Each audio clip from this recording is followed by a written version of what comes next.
So at WinWire, the data and AI practice is one of the key practices under the digital engineering umbrella.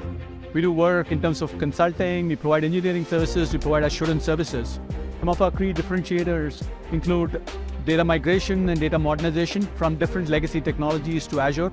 We do Power BI work, a lot of visualization work in Power BI, Tableau and other technologies. We also do some advanced visualization, advanced analytics work in using machine learning and AI technologies. In terms of revenue generation capabilities and opportunities that we're having, a lot of them deal with modernization of legacy platforms into Azure technologies such as Azure Data Lake Storage, Azure Synapse, and the likes.